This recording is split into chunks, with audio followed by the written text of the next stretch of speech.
Berarti Ini kita tidak bicara kehendak elit, tapi ini kalau ada dukungan dari rakyat, Anda sendiri dengar di mana, ya? setelah putusan MK dibahas bersama Iya kita. dong, kita tunggu di MK. Dalam waktu Ini demokrasi ya, sampai saat terakhir daftar, semua kemungkinan bisa diselesaikan. Ya, saya katakan kita harus rukun, harus kerjasama. Ya, saya bilang saya hubungan sama Pak Ganjar baik. Ya, ini tokoh-tokoh baik semua, rakyat perlu ketenangan. Kehendak rakyat menjadi kata kunci Prabowo Subianto menanggapi wacana Gibran Rakabuming menjadi bakal calon wakil presiden yang akan mendampinginya di Pilpres 2024. Tapi untuk bisa meminang putra sulung Presiden Jokowi tersebut diperlukan putusan dari Mahkamah Konstitusi. Sidang putusan uji materi atas pasal Undang-Undang Pemilu yang mengatur batas usia minimal Capres-Cawapres rencananya akan diputus pada 16 Oktober mendatang. Putusan ini penting karena jika MK meloloskan uji materi, artinya jalan bagi Gibran yang berusia 36 tahun yang awalnya tidak memenuhi syarat umur untuk maju di Pilpres akan terbuka. Juru bicara MK Fajar Laksono dalam pesan singkat kepada Kompas TV menyebut semua hakim Mahkamah Konstitusi direncanakan akan hadir dalam sidang putusan itu. Jelang putusan MK tersebut, PDIP meyakini Hakim Konstitusi bakal memberikan keputusan dengan mengedepankan kepentingan bangsa dan negara. Percaya bahwa Hakim Mahkamah Konstitusi harus memegang sikap kenegarawanan, mengedepankan kepentingan bangsa dan negara. Sudah banyak suara-suara dari masyarakat yang disampaikan untuk menjaga marwah dari Mahkamah Konstitusi. Kami meyakini bahwa suara-suara itu didengarkan. Karena pengalaman kita ketika menghadapi pemerintahan yang otoriter 32 tahun Orde Baru, ketika suara rakyat tidak didengarkan, maka yang tampil adalah kekuatan moral, kekuatan politik kebenaran. Sementara itu, Gibran Rakabuming menanggapi santai banyaknya dukungan dirinya menjadi bakal calon wakil presiden pendamping Prabowo. Dia mengaku tidak akan tergesa-gesa mengambil keputusan terkait aspirasi yang disampaikan oleh relawan kepada dirinya. Saya santai aja. Yang pengen jadi yang pengen dorong jadi cawapres ada, yang pengen tetap jadi wali kota ada juga, yang pengen jadi gubernur juga ada. Gubernur mana, Mas? DKI Jateng. Relawan kan seperti itu. Warga kan seperti itu. Menanggapi keinginan relawan dan lain-lain. Ya kami tampung dulu semua masukan dari relawan, dari warga, dari partai lain. Kami tampung semua. Tanggapan berbeda datang dari pengamat politik Ray Rangkuti. Direktur Eksekutif Lingkar Madani ini menilai sebenarnya Gibran masih menyimpan harap bisa ikut dalam gelaran Pilpres 2024. Itu tadi menurut saya, kalau Gibran tidak mau sebetulnya dipinang jadi calon wakil presiden itu, ya dari awal Gibran sudah bekerja untuk Ganjar kemana-mana. Dan dengan tegas mengatakan menolak. Sekarang apa keuntungan bagi Gibran untuk mengatakan tidak terhadap Pak Prabowo? Nggak ada. Itu artinya karena ya beliau juga mungkin masih berharap bisa ikut serta sebagai calon wakil presiden. Sebab kalau pilihan beliau sudah dari awal tidak mau dengan Pak Prabowo itu, kan nggak ada keuntungan elektoralnya mau diambil oleh Gibran dari sikap seperti sekarang yang seperti mengambang gitu. Lalu benarkah bakal pendamping Prabowo dan Ganjar akan diumumkan usai putusan MK? Benarkah langkah ini juga untuk saling mengintip kekuatan lawan? Tim Liputan Kompas TV. Saudara, Mahkamah Konstitusi bakal memutus gugatan uji materi terkait dengan batas usia minimal Capres-Cawapres 16 Oktober mendatang. Putusan ini tentu saja menyedot perhatian karena disinyalir menjadi pembuka jalan bagi Gibran Rakabuming Raka yang disebut-sebut diincar untuk jadi pendamping Prabowo Subianto di Pilpres tahun depan. Lalu benarkah putusan Mahkamah Konstitusi ini yang ditunggu sebelum Prabowo Subianto dan Ganjar Pranowo mendeklarasikan pendamping mereka? Kita bahas soal ini bersama dengan narasumber. Sudah ada Ketua DPP PDI Perjuangan Eriko Sutarduga, ada juga Ketua DPP Partai Golkar Bobi Rizaldi dan pengamat politik sekaligus Direktur Eksekutif Indikator Politik Indonesia Burhanuddin Muhtadi. Selamat pagi Bapak-Bapak semuanya. Selamat pagi, Selamat pagi, Assalamualaikum, Mbak Disti, Mas Assalamualaikum. Selamat Bobi, pagi, Assalamualaikum. Bang Eriko, Burhan. Mas Burhan. Ini kan kalau bisa dikatakan sinyal-sinyalnya ini makin menguat apalagi menjelang putusan gugatan MK di hari Senin. Yang terbaru kemarin pada saat ketemu Ketua Umum PSI Kaisang Pangarep, Ketua Umum Partai Gerindra Pak Prabowo ini bilang, ini kehendak rakyat soal Gibran menjadi bakal calon wakil presiden. Bahkan sudah mengatakan kita tunggu putusan MK. Berarti sudah fix ya sinyalnya memang akan mengusung bakal calon wakil presidennya dari Gibran Rakabuming Raka, Mas Bobi? Ya pastinya memang siapapun calon wakil presiden Bapak Prabowo yang sudah pasti menjadi calon presiden kita, itu walaupun tidak secara langsung yang berperkara, tetapi imbas putusan tersebut tentu mempengaruhi konstelasi bagaimana format dan formasi cawapres dari Bapak Prabowo. Akan tetapi apapun keputusan MK nanti hari Senin, itu terbuka musyawarah selain kehendak rakyat tentunya karena sudah ada koalisi di Koalisi Indonesia Maju ini untuk seluruh ketua umum pendukung KIM ini untuk sama-sama akan memutuskan siapa cawapresnya Bapak Prabowo. Jadi memang masih ada tahapan musyawarah di antara ketua umum parpol. Tapi kan kalau bisa dilihat tunggu putusan MK siapa lagi namanya kalau memang tidak menyangkut soal gugatan batas usia capres cawapres kan cuma satu nama, Gibran Rakabuming Raka. Kalau memang bukan itu, selain itu kan memang seharusnya sudah bisa dikatakan sudah tegas bisa mendeklarasikan. Ya memang sebenarnya bukan hanya yang kita tunggu hanya keputusan hari Senin besok. Kalau keputusan hari Senin besok itu bisa mengumumkan batas minimum sesuai pasal 169 huruf Q itu sebagai open legal policy, tentunya kita juga harus memperhatikan gugatan yang berikutnya yaitu yang batas maksimal calon presiden. Jadi bukan semata-mata hanya soal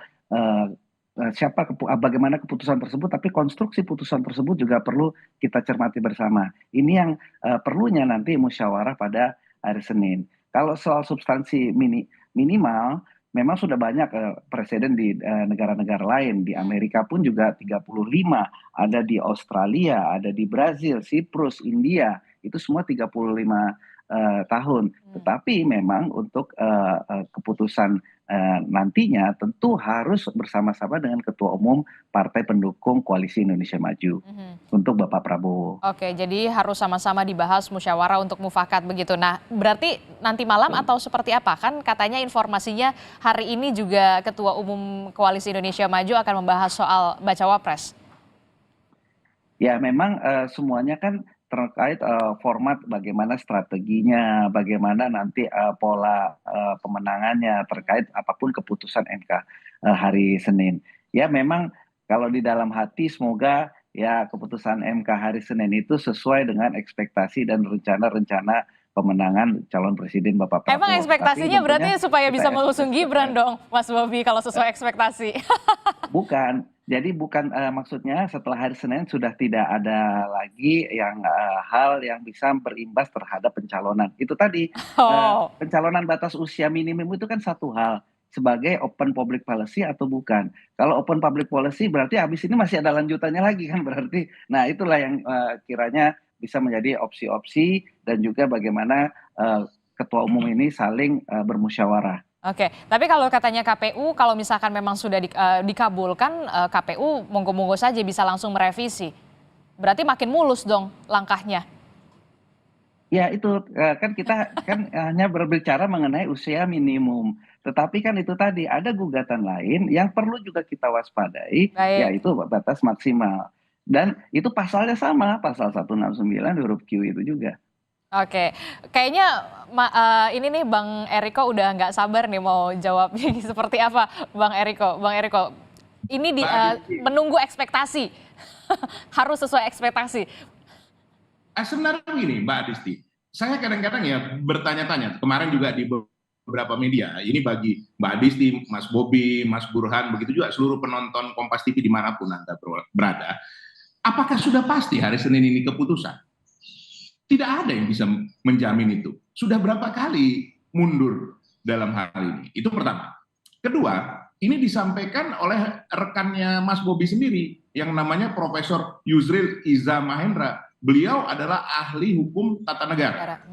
Ya, jangan kita kaitkan karena beliau sebagai ketua umum satu partai, tapi beliau menyampaikan bahwa ini adalah open legal policy yang sebenarnya diputuskan oleh Mas Bobi dan kita semua yang ada di DPR. Nah, ini belum menjalaninya. Kalau di 2024 sangat wajar. Nah, inilah berkembang semua ide-ide seperti ini. Ada 3 kemungkinan, Mbak Adisti. Ya, saya bukan karena PDI Perjuangan nomor 3 ya, tapi memang ada 3 kemungkinan. Pertama, seperti yang diharapkan Mas Bobi tadi, dipenuhin hal itu. Walaupun sebenarnya jadi tanda tanya juga, bagaimana nasibnya ketua umumnya Mas Bobi, Pak Erlangga? Apakah tidak akan dimajukan juga? Itu kan menjadi pertanyaan umum.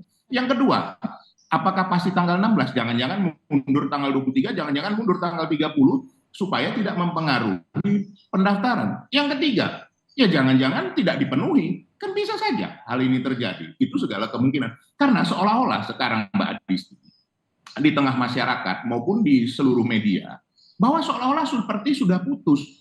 Ada yang menduga-duga 54, 441, dan lain-lain. Itu yang saya juga merasa heran. Kok sudah ada seperti kepastian, apakah ini sudah bocor ataukah apa? Kan itu kan menyangkut mengenai soal tata hukum. Dan jangan lupa Mbak Disti, bahwa MK ini dibentuk, kalau saya tidak salah, pada zaman eranya Ibu Megawati sebagai presiden. Nah, bagi kami PDI Perjuangan tentu menjadi pertanyaan, bagaimana kami mau membahas ini sementara belum ada satu keputusan. Pada rapat ketua umum yang terakhir juga Rabu yang lalu juga belum membahas sampai ke sana mengenai persiapan siapa calon-calon tentu, dan itu tidak jauh dari yang beredar di tengah masyarakat. Itu yang ada. Bagaimana membicarakan sesuatu yang belum ada. Nah, ini kan sesuatu yang lucu kalau dilihat sebenarnya yang berkembang dalam masyarakat saat ini, dan juga rakyat kita ini melihat dengan jeli seperti apa sih sebenarnya proses-prosesnya. Kalau kita lihat komentar-komentar juga di netizen, sangat beragam yang didapatkan. Jadi marilah kita lihat, dan sekali lagi ya kita percayakan kepada hakim-hakim MK bahwa mereka ini adalah perwakilan. Nah, ini kan terlalu jauh, perwakilan yang maha kuasa di muka bumi ini untuk memutuskan sesuatu yang adil, dan itu nanti kan final dan binding, Mbak Adis. Itu yang bisa saya sampaikan untuk sampai saat ini. Oke, hakim merupakan perpanjangan tangan Tuhan, begitu ya, bisa dikatakan seperti itu. Nah, kalau Bang Eriko sendiri, kalau PDI Perjuangan sendiri sampai saat ini sikapnya seperti apa soal gugatan usia capres dengan cawapres ini? Memang tidak setuju dengan adanya ini kan? Kalau dari kami, ini kan fungsi kewenangan itu yang Mas Bobi mungkin pasti saya rasa setuju, itu adalah fungsi kewenangan dari DPR.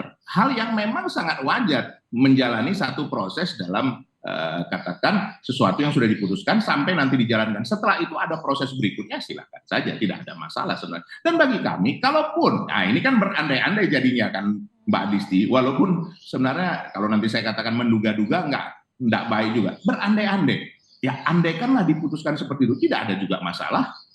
Apakah Mas Gibran bukannya kader PDI Perjuangan? Nah, itu yang jadi pertanyaan juga kan. Ini masih jadi KTA-nya kan masih KTA merah nih. Nah, itu jadi sekali lagi ini kan yang apakah bagian ini menjadi satu pertanyaan bagi yang lain, ya silakan saja, itu kan hak dari semua. Tapi Mbak Adisti, ada satu hal yang menarik ini yang perlu saya sampaikan di sini. Kalau kita melihat dari masa yang lalu di 2014-2019, di mana 2014 kami mencalonkan kader, bahkan mantan ketua umumnya Mas Bobi dari Golkar, Pak Yusuf Kalla, dan kami memenangkan pertarungan ini, walaupun tidak jauh, harus jujur saya sampaikan seperti itu. Nah, 2019, coba bayangkan, ada hal yang tidak terduga. Adakah sampai saat akhir dibicarakan yang namanya Profesor Ki Haji Ma'ruf Amin? Tetapi coba lihat Mbak Adisti, itu keputusan yang diputuskan oleh semua ketua umum bersama, duduk sama rendah, berdiri sama tinggi bersama calon presiden waktu itu Bapak Presiden Joko Widodo, berhasil. Nah, ini bisa saja tak terduga yang terjadi nanti setelah tanggal 16. Nah, kalau dikatakan apakah ada kaitannya dengan keputusan Mahkamah Konstitusi? Sebenarnya tidak seperti itu, karena pendaftaran sendiri baru tanggal 19. Oke. Kalau kita lihat, ini sekuensinya ya. kemarin rapat ketua umum tanggal 11. Berarti rapat ketua umum yang akan datang tanggal 18. Ya kita lihatlah nanti tanggal 18 nih. Apakah tanggal 18? Bisa saja lebih cepat seperti yang disampaikan Sekjen kami Mas Hasto. Oke, bisa saja lebih cepat karena memang menunggu gugatan usia capres dan juga cawapres ini ya.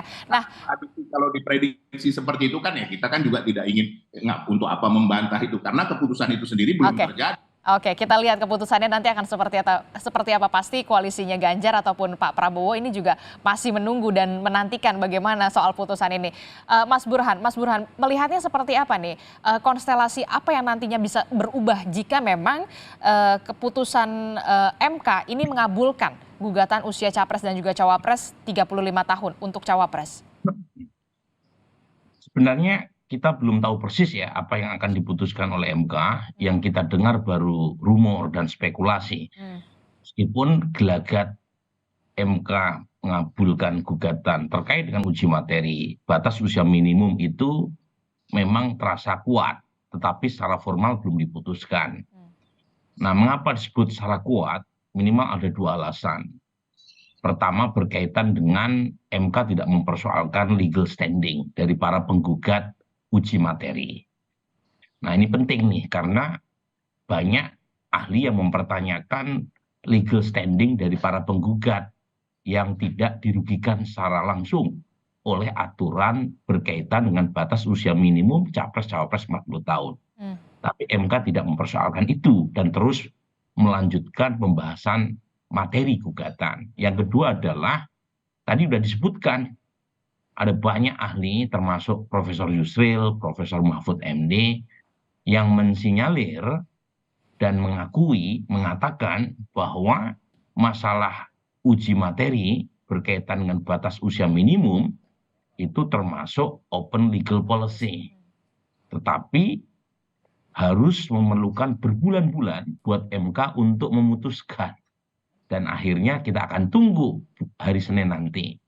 Nah, kalau misalnya sampai berbulan-bulan untuk perkara yang menurut banyak pihak mudah untuk diputuskan, berarti serius nih gelagat yang tadi saya sebut, kemungkinan untuk mengabulkan gugatan terkait dengan batas usia minimum.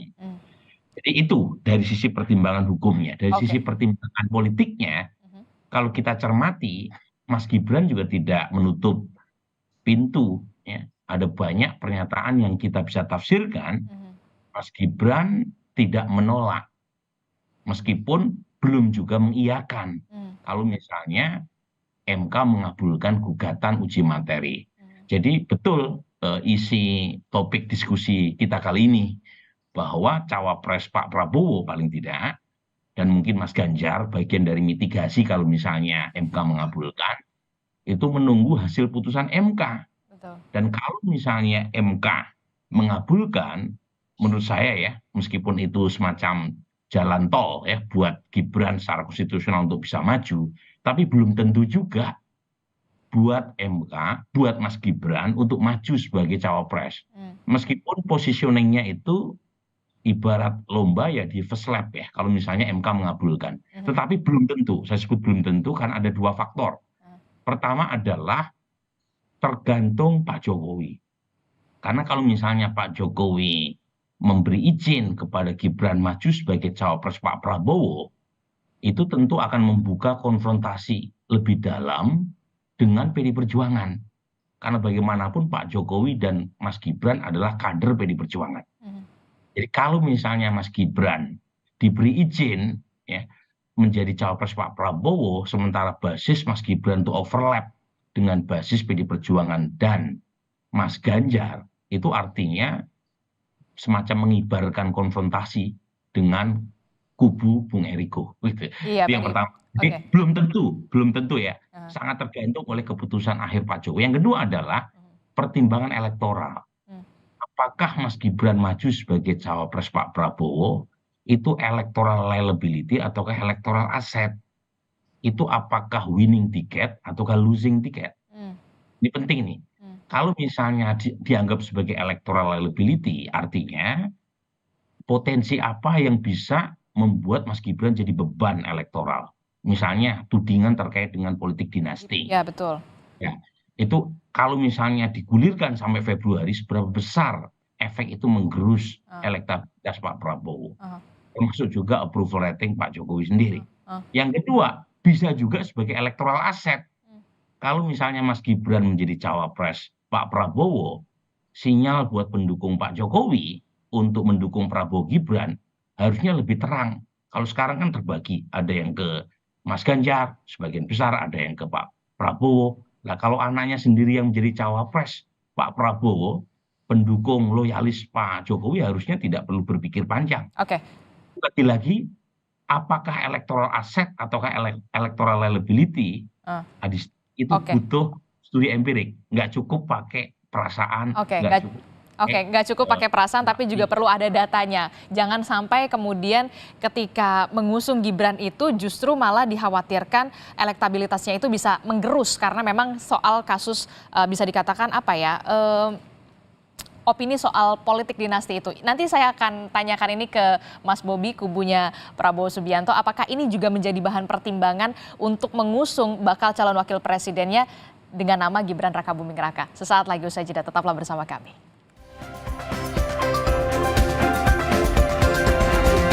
Anda masih bersama kami di Sapa Indonesia Pagi. Kami masih melanjutkan dialog kita di pagi hari ini menanti putusan gugatan Mahkamah Konstitusi yang kemudian disinyalir menjadi pembuka jalan bagi Gibran Rakabuming Raka yang disebut-sebut ini diincar untuk jadi pendamping Prabowo Subianto di Pilpres tahun depan 2024. Kita masih membahasnya bersama dengan ada Bang Eriko Sutarduga, kemudian ada Mas Bobi dan juga Mas Burhan. Saya langsung ke Mas Bobi deh. Mas Bobi, ini kan kita tahu ya, Mas Gibran ini sinyalnya makin menguat di kubunya Pak Prabowo. Kehendak rakyat, kemudian kita tunggu putusan MK Senin depan. Padahal kalau kita lihat di sini, di radar bakal calon wakil presiden koalisi Prabowo, nama Erlangga ini bisa dikatakan nama Pak Erlangga ini sudah all out, begitu. Seperti apa? Ya, memang salah satu bahan dalam permusyawarahan untuk menjadikan calon wakil presiden Bapak Prabowo, tentunya kami dari Partai Golkar mengusung penuh dan mendukung penuh Bapak Erlangga Hartarto. Belum ada yang lainnya. Tetapi kalau bila mana calon presiden dari Partai Golkar Bapak Prabowo ini ada silaturahim dengan para tokoh-tokoh nasional, itu mungkin ya itu kan boleh-boleh saja. Tetapi dalam hal penetapan calon wakil presiden, tentu saat ini Partai Golkar tidak ada lain dan tidak bukan adalah Bapak Erlangga Hartarto. Dan itu adalah dasar bagaimana permusyawarahan ini kita membentuk suatu koalisi baru, koalisi Indonesia Maju, di mana nanti siapapun calon wakil presidennya, yang jelas wakil presiden dari Partai Golkar yang saat ini akan diusung adalah Bapak Erlangga Hartarto. Jadi apapun nanti hasil dari keputusan MK, bila mana itu menjadi pertimbangan calon presiden kita, tentu itu pun harus dimusyawarahkan dan juga harus mendapat persetujuan dari Ketua Umum Partai Golkar sebagai pendukung koalisi Indonesia Maju. Oke, kalau dari Golkar sendiri memang tetap mengusung atau tetap 100% pas saat ini.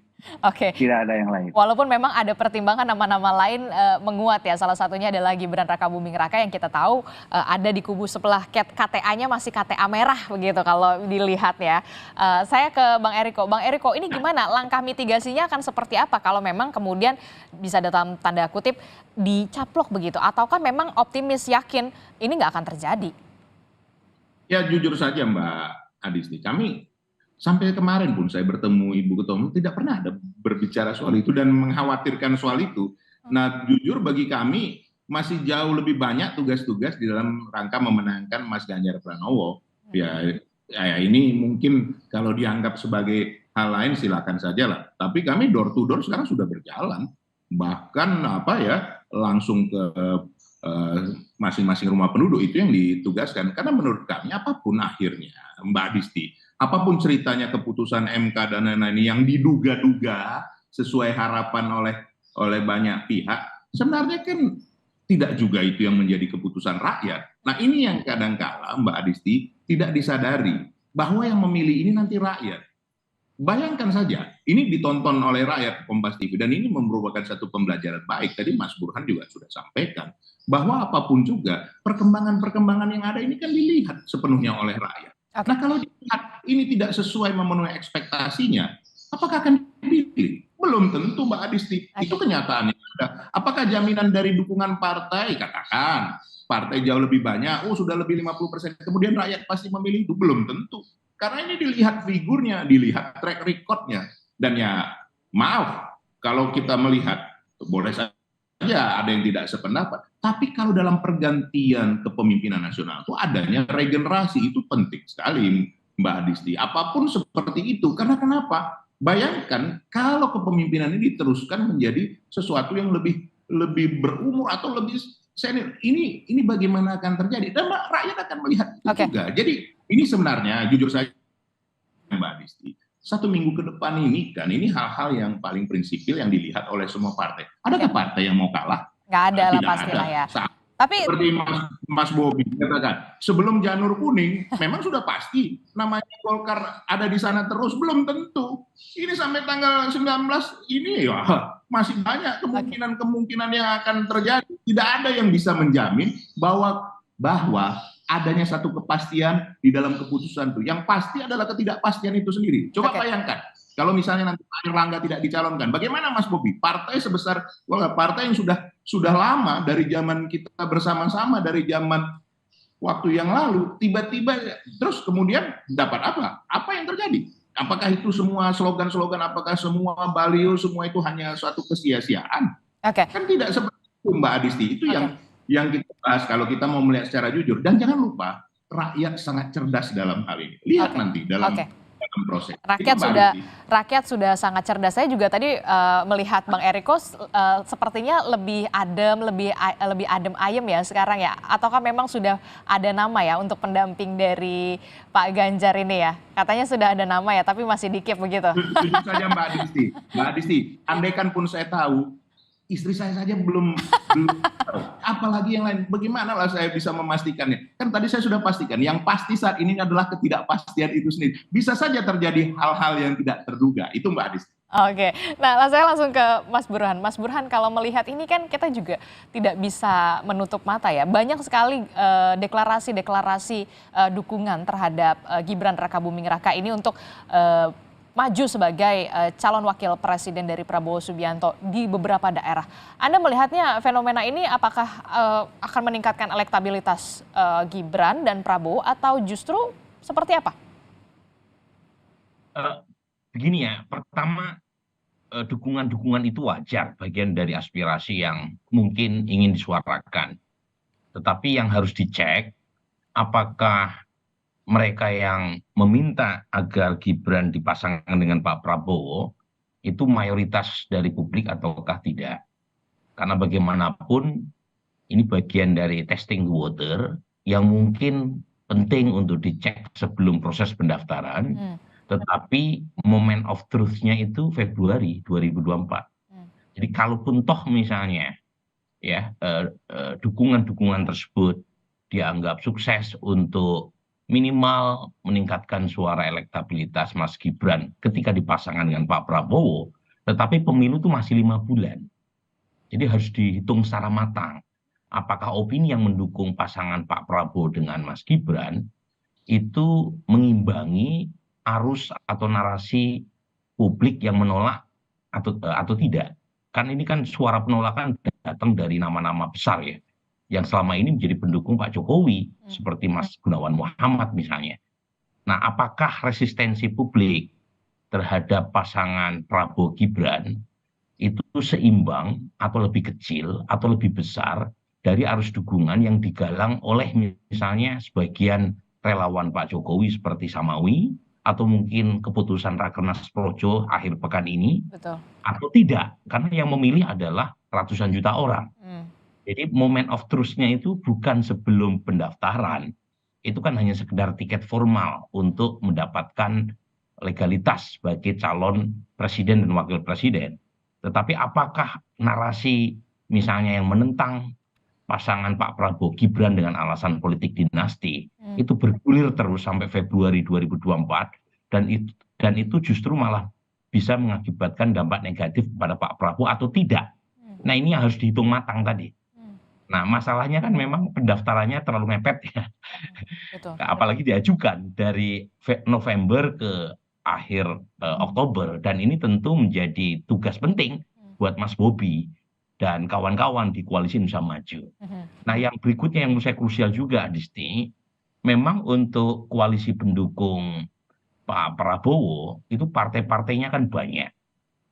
Minimal ada 4 partai pendukung Pak Prabowo yang memiliki kursi di parlemen. Betul. Dan masing-masing punya jago gitu ya sebagai cawapres. Nah, Jadi pada titik tertentu Mas Gibran ini bisa menjadi titik temu memang di tengah kealotan internal Koalisi Indonesia Maju dalam mengusung cawapres mereka masing-masing. Nah ini memang berbeda dengan koalisi pendukung Mas Ganjar, ya. di mana PDI Perjuangan itu terlalu besar ya, posisi tawarnya. Iya. Hingga tidak terlalu, meskipun tentu dalam mekanismenya pasti mengundang ketua-ketua umum pendukung Mas Ganjar, Oke. tetapi tingkat komplikasinya itu tidak sepelik ya Koalisi Indonesia Maju. Nah pada titik ini Mas Gibran jadi kekuatan, karena kalau misalnya Mas Bobi mengusung Pak Erlangga, PAN mengusung Erick Thohir, PBB mengusung Yusril Iza Mahendra, belum lagi Demokrat, mungkin dicari cawapres yang bisa mempertemukan kepentingan semua partai pendukung Pak Prabowo. Tetapi jangan lupa itu kan hanya untuk tiket untuk mendaftarkan sebagai kontestan pilpres. Nah, kalau misalnya tiket itu ujungnya bisa berakhir pada kekalahan, apa gunanya juga? Kan semua calon pasti pengen menang. Oke. Nah, jadi poin saya adalah pertimbangkan secara matang, karena bagaimanapun capres-cawapres ini penentunya bukan di tanggal 19 sampai tanggal 25, tetapi tanggal 14. Dan sekarang mulai muncul arus resistensi publik, termasuk dari kalangan yang selama ini menjadi diehatnya Pak Jokowi.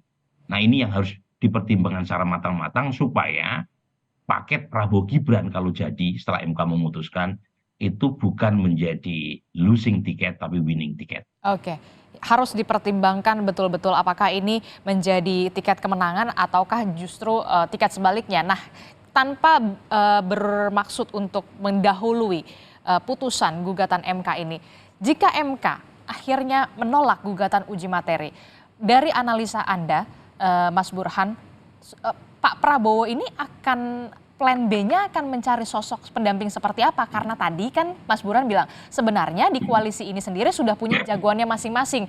Contohnya dari Golkar sendiri mengusung nama Erlangga Hartarto, kemudian PAN sendiri nama Erick Thohir yang kemudian bisa dikatakan cukup matang dan juga cukup mumpuni. Kemudian juga ada nama Yusril Iza Mahendra dan beberapa nama lainnya yang kita bisa katakan menguat begitu. Sosok pendamping seperti apa yang kemudian plan B-nya akan dicari? Ya tentu sosok pendamping yang bisa mengungkit secara elektoral kekuatan Pak Prabowo. Nah, per hari ini kan Pak Prabowo masih punya PR, terutama di wilayah Jawa Timur dan Jawa Tengah. Pertanyaannya siapa di antara nama-nama cawapres yang sudah didaftar oleh Koalisi Indonesia Maju yang bisa menyumbang secara elektoral bagi pemenangan Pak Prabowo. Jadi rumusnya sama seharusnya diperlakukan buat menilai Mas Gibran, juga diperlakukan saat yang sama untuk menilai bakal calon wakil presiden Pak Prabowo. Nah tinggal dihitung di antara nama-nama yang sudah muncul, mana yang secara elektoral punya daya dongkrak. Ini penting Adisti. Kalau secara elektoral bisa melakukan bisa mendongkrak elektabilitas, yang paling potensial selain Gibran menurut Mas Burhan untuk Pak Prabowo? Ini mohon maaf nih Mas Bubu ya, tanpa mengurangi rasa hormat saya kepada Pak Erlangga, ada 2 nama yang punya potensi elektoral mendongkrak kekuatan dan pemenangan Pak Prabowo. Satu adalah Erick Thohir, 2 Hovifah Indar Parawansa. Jadi 2 itu kalau menurut survei ya.